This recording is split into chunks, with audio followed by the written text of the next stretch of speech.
just tell me no. Tell me that I can't do it. Right? Yeah.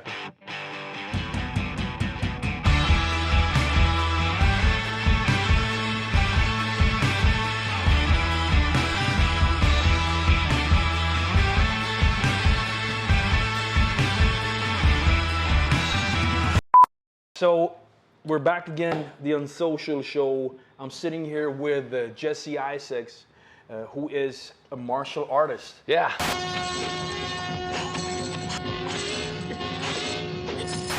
And you got two schools here in schools. Florida. Yeah, we're trying to open our third one right now. Third one coming up. We got one here in Miami and Cutler Bay, and then one in Naples. And just got that one probably 4 or 5 years ago. It was from just purchased it. And then we built it up. They're killing it now. So. And you got something else. We'll talk. We'll get back to that. You got a car. I do. Being worked on now by Trent Scott. It's a 51 Ford. It's got a 49 grill on it, but yeah, 51 Ford, and we're just doing some interior work on it and fixing up some of just kind of tightening it up. So, but yeah, they've done a lot on it. It's awesome. Hardcore is like the best shop ever. So actually, Trent, I lived in Deerfield Beach from like 9 to 15, and a lot of my friends up there, I like Deerfield. I know, were like, hey, you should check out this guy's shop. So I met him like 2.5 years ago, and we just know so many people. We have so many people in common that was just kind of like, yeah, we've been hanging out forever. So it was pretty. It just worked out real well. So That's yeah, cool, I got man. the 51 Ford. It's on bags. I think later this year we're going to chop it. So it's going to be chopped, and I'm really pumped about that. So We'll take it out for a spin. Oh, and for we'll sure. do a little show and talk some more on that one. Yeah, for sure. So back to your background, martial arts. I started when I was pretty 6. early, Yeah. And at that point, there wasn't really a kids program, so I was in class with my dad was my instructor, and he's still my instructor. And we do our business is a family business. So your dad is the martial arts instructor, you do martial arts. So it's kind of what happened. And I started when I was 6, and we didn't have kids classes, so I was always constantly getting kicked out of class. Yeah. Doing the things a 6-year-old does, and then we just kept doing it and going, and now we've been in business for 15 years. And 15 years, that's awesome. Yeah, and it's all family. This is a whole family business now. It's a whole family business. My mom, my dad obviously do it, and then my brothers and sisters are doing it, and then my wife, she does it, and some of her family does it. So yeah, we all kind of pitch in and make it work, and yeah, it's pretty awesome. So I like it. The reason why I got so excited when Trent connected us, it was about the fact that trifecta of having martial arts being a part of who you are, passion and what you've grown up with, your discipline, but it's also your business, and your whole family is involved in it. You guys have grown into somewhat of more of an oak tree of not just trying out. It's how does it apply? How does martial arts expand from just martial arts? How does it expand into your business? How do you run your business and also your family? Let's start with the business. So I grew up in a pretty disciplined household. And I know we've had conversations about this in the past before, but basically we've taken a lot of the core values we have as a family, and we have adopted them and applied them to our business. So like our core values for our business, for Integrity Martial Arts, is discipline, passion, wisdom, and character. And discipline, passion, wisdom, and character. Right. And so discipline, we have to, discipline ourselves. I don't want to be good. I want to be great. So I have to discipline myself to not just be good, but I have to be great. Passion, drives me to be excellent. Wisdom is different than knowledge. Wisdom is applying what you know. Wisdom is knowledge applied. So we want to apply what we know. Wisdom is knowledge applied. Yes. So because I can know how to fix a car, but if I don't ever, apply it, then it's useless. You got to be wise about it. Yeah, that's why it's called wisdom, right? Right. Yeah. I mean, if it's up to me, I'd be putting all kinds of stuff in my car, it'd never work. Yeah. So ego, you feel like that's a spot where your ego kind of wants to go in and kind of like, nah. But how do you identify and how do you stop? So just for even the car build, right? So there's certain things that I know I could do, but I know there's other areas that I would get totally lost. And if I wouldn't seek out counsel, you know, to go, hey, can we get this done? I'm really excited about it because I'm passionate about it. I discipline myself to do it, but I just don't know how to do it. You have to realize you don't know what you don't know, right? So, and then that way you find people that can connect you to get it done, right? And that's just, I mean, it's kind of like marketing. Same thing you're talking about. You know, you can go online and spend a lot of money and get no result. But that's why you hire a coach or hire somebody to do it, to figure it out, right? Yes. So that's, you have to let go of that ego a lot sometimes, and that's okay. You don't know everything. I mean, you might be a master mechanic, but you might not be able to. You might not be an attorney. You know, right? I mean, it's just they're two different skill sets. Or even paint. And they're both. If you're not a painter, you're not a painter. Exactly. So building a car, they're not fabricating every single part of it, right, because they know other people have, you know, other tools for it that are needed, or machines, and the painting and all these things. It comes together into a team of, and it is that's the family, right? That's a community. That's a team. That's a part of the team, and it allows you to do what you do best. Like I know that my mom has done martial arts for a long time, but she actually does all of our bookkeeping. She's our accountant. I don't ever have to open my books up and know they're going to be right. It's awesome. It allows me to do what I need to do and focus only on what I need to do, instead of going, man, did I pay the bill this month? Or man, is this money right? Or is this right? Do we pay our taxes? You know what I mean? I just don't have to worry about that. And it's amazing because my team will help me do that. And I'm really fortunate that it's my family, because it's like massive trust, right? It's just amazing. And here's another part. How does that make it harder or easier sometimes when it comes to calling out each other on when you see those when people are not applying those things? So I think there was a time where we were growing, and I wanted to grow a little bit different than the direction my partners were, which is my family, my parents, because we're kind of 50-50 in this business. And I knew what I was going to do was going to be right. I knew it was going to make us grow and excel and get to the point where we could have a little bit more financial freedom. And they didn't really want to do it, and at the time, and I actually fired my mom. Damn! You fired your mom. I fired her. That lasted about 2 months. But I fired my mom, and it was massively heated.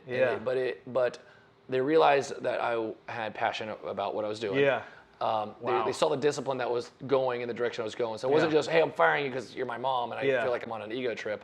But they saw the pieces. You're fired. You know, but you want some too? They saw the pieces lining up, and they realized what was happening, and it was working. And once we all got on board on that train, man, it's just been awesome ever since. That's amazing. And isn't that hard? Like, eventually, for sure. Look at the birds and the trees, right? Eventually, you got to fire your mom. You got to fire your dad. You got to fire everybody around you if you are depending on them. Or eventually you have to do that. And I think you do, because you have to liberate yourself in a sense to go, I can do this. One, and I think that was kind of me just kind of breaking out of that mold a little bit too. But because if you don't, then you won't be really able to. When you get pressed, are you going to be able to do it or not?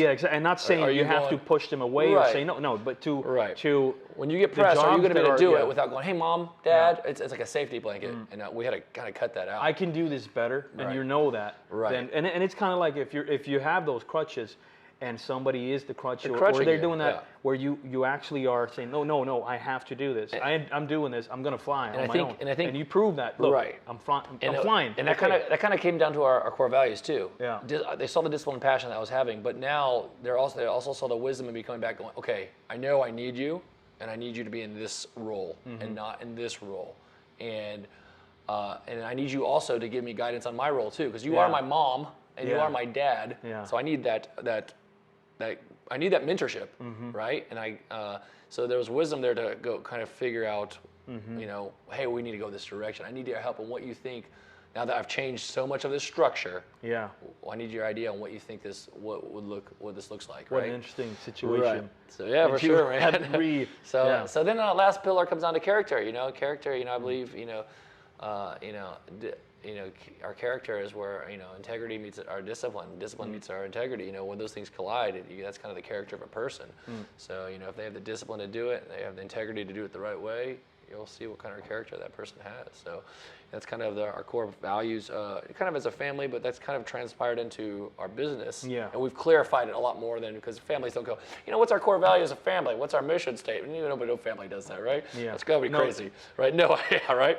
But it's there though. Yeah, sure. It is there. There's that. It's just taught. It's not taught as a mission statement. Yeah, as clear. I mean, maybe we should have. Maybe, I don't know. Yeah, right?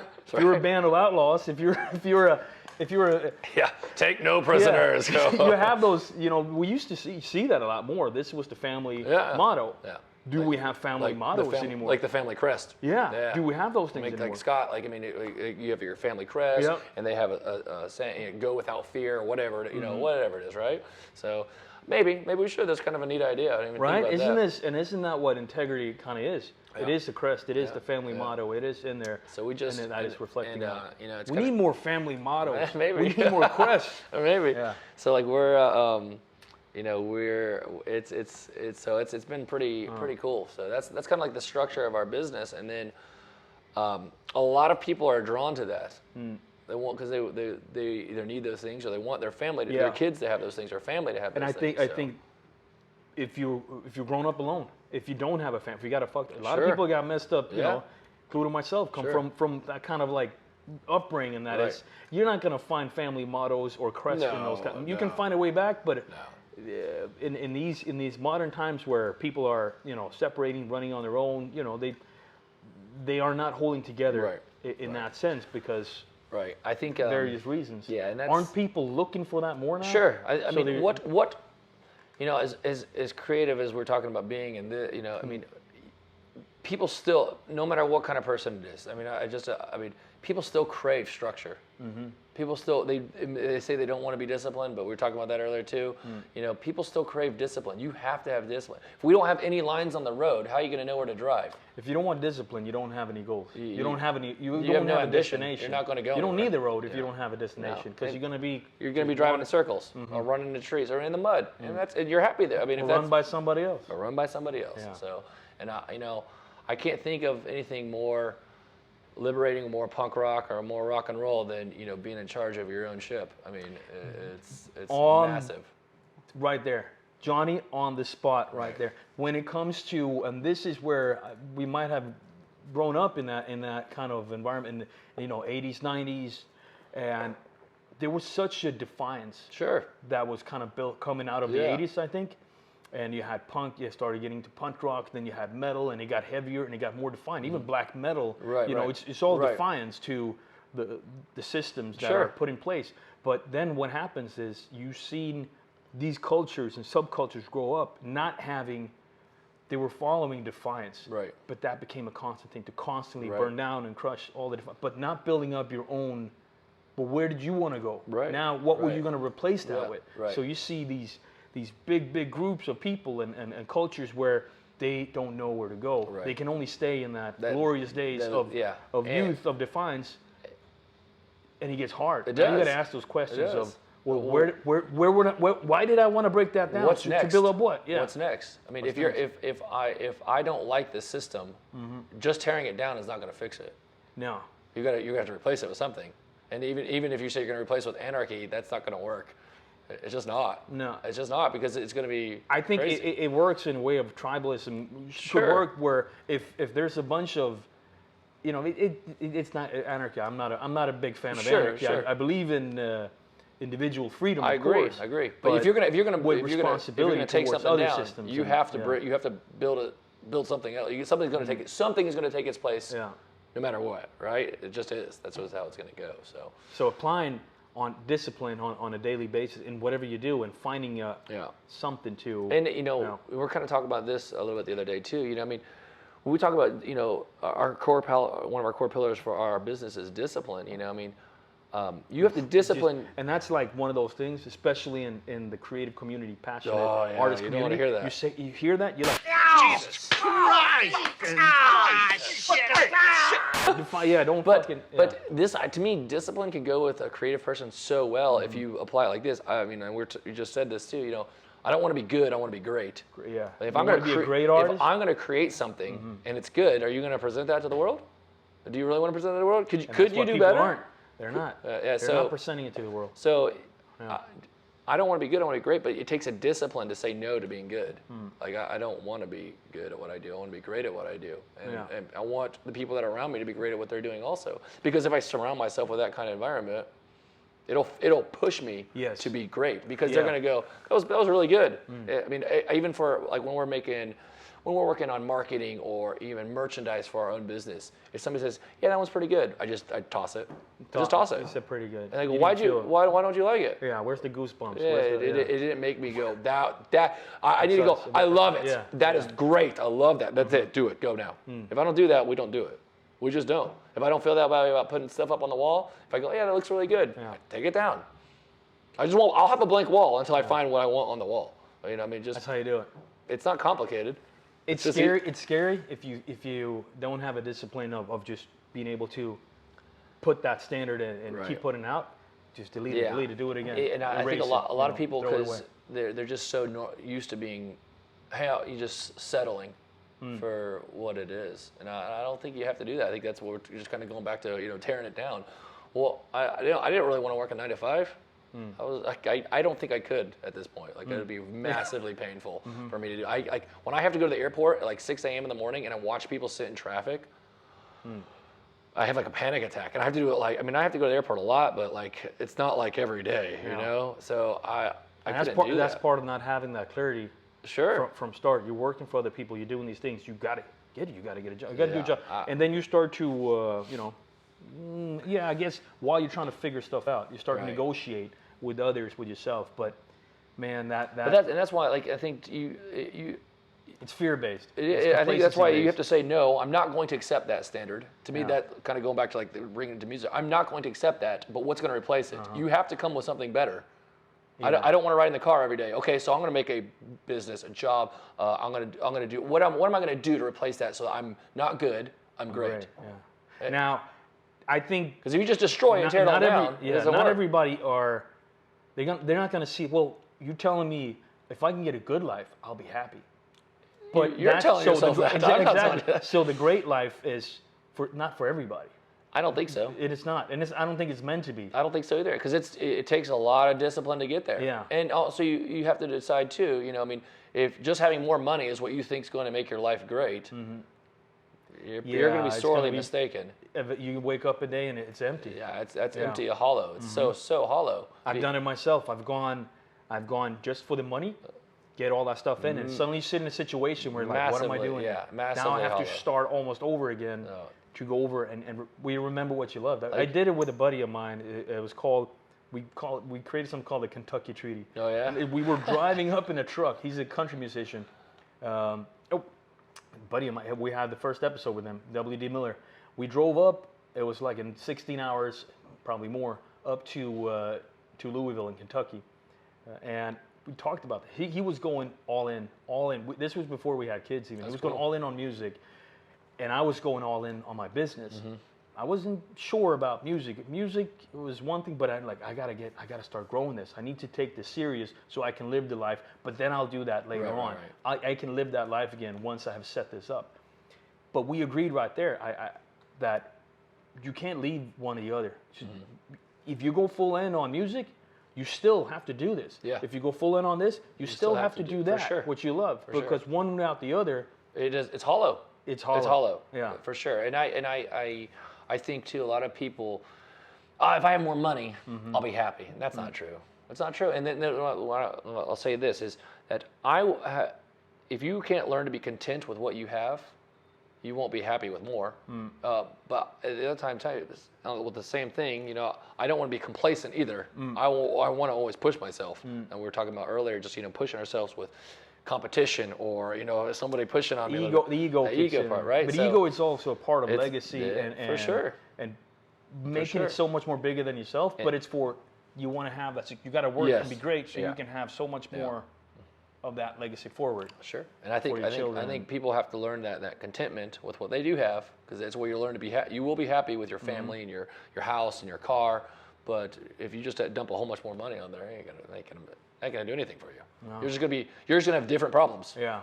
I mean, That's just the bottom line. So, but I think Ego to be overflowing or to be starving, dried up, right? The balance of it. And that's a part of that. I mean, good to great. I don't think everybody is going to want to sacrifice what is comfortable, because good is comfortable.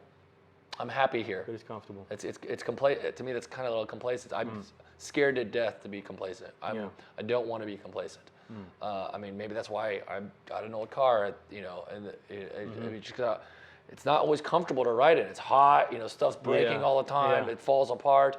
But I like that. I like it because, maybe I have to challenge myself to learn a new skill, learn a new trade. Maybe I need to meet some new people. I mean, it's been awesome. That's awesome part of growing.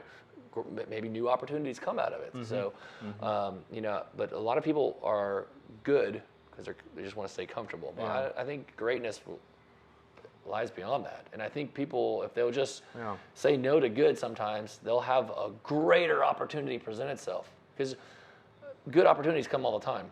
Oh yeah, I do believe actually you the more you prepare yourself and the more you focus inward, those opportunities, and also the momentum of things starts going good, unless you can't have that, the law of Murphy bullshit. It's all, you got to fight. You monitor your own mind, you monitor those things, because there is self-sabotage is so real. Right.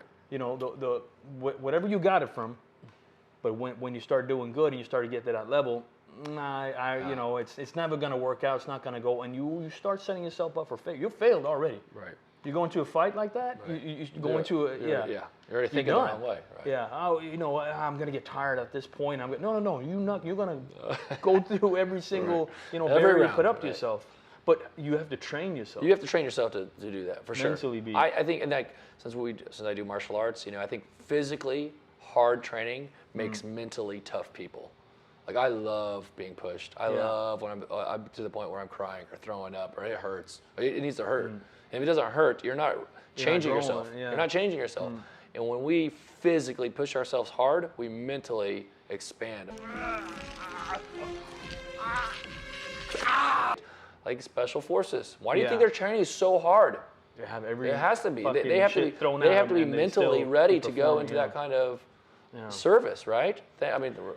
I think that's a good point where if you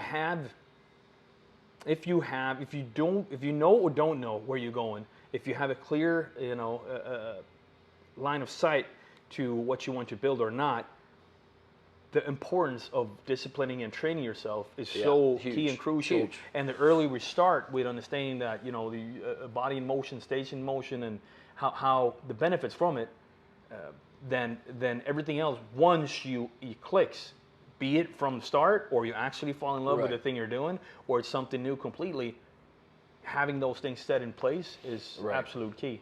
And you see it in schools, right? What are they doing? They're cutting out gymnastics. They're cutting out, good food and all this stuff. Over the key things, but whether not the luxury part of knowing actually where you're going or having the time to do it, but the initial part, to care for your body, care for your and understanding energy and what you put into yourself food-wise. Yeah, I think that makes a big difference in how you function as a human. I mean, a lot of people look at food as just because it tastes good, but if you look at top-level athletes, they're consuming food as fuel to help them perform. On a macro, like on a micro level, Yeah, it's crazy, which is awesome. I mean, I love me a chicken wing, so I mean, I don't know if I could always go to that level, but there's a time in life when if you want to go do that, you have to be conscious of those decisions. It's a discipline. It's a discipline but that allows them to have the freedom maybe others won't.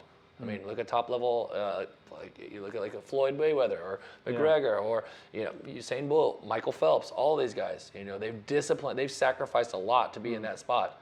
And people are like, well, I get in the pool and swim with that guy. No, you can't. No, you can't. You couldn't survive a 5-minute workout with this guy. He would crush you. It's just a part of that discipline, and that's. I think that they decided they didn't want to be good. Yeah. They wanted to be great. That means you've got to take it to another level. Yeah. I want to see that. I want to see that in so many people. Sure. They are super talented at what they do, but they started at the end of, which is good. You start at the end of passion. Like you start with your passion is great, but not applying discipline in order to that, it's going to be devastating. Right. It's not going to be, you're not going to have longevity in your happiness of doing that. And that's the goal. You want to do the thing you love for as long as possible and have it grow as big as possible. Even if it doesn't, if there's no growing, it's just as long as possible. And I said this earlier too. If you create a culture of discipline, you'll have long-term results. You just will. Yeah. You will. And and like I said, it's not a hierarchy. It's not a bureaucracy. So how do we make discipline fun? How do you trick the mind? It's when you start working on it, like I said this earlier, when I start working on how making discipline fun for a kid, I start working with just eye contact. 50, 60 kids at a time, and we're beginners and we're working with them. We talk about eye contact. Okay, this is a discipline we want you to have. And then we reward them in class for showing eye contact. It's so simple. But like the harder they work, and when I say stop, and they all, who you supposed to look at when they're talking? You, and they're looking at me. And the kid that's doing it a little bit more, hey, here's a medal for the day. You're gonna see that guy in an interview, right? You're gonna see him confident, standing on a stage, talking to people. Exactly, and that's how. So it's not like, and that's because we are physically doing something, yes. And they like doing that physicality because they're a kid, right? And then as those kids become a little older and more mature, okay, all right, we're gonna. All right, so that was a good talk. Jesse, thank you for being on the show. My pleasure. Anytime. Let's do it again. I think so, man. We can apply this to so many things. And I really want to see how, because you got a passion for punk rock and tattoos and this whole lifestyle. I do. Burning rubber and customized cars. You ride motorcycles? That's one thing I never got into. No? No, but maybe we should learn. Keep a little safer on the four-wheel. Yeah, probably. Could be a healthy thing.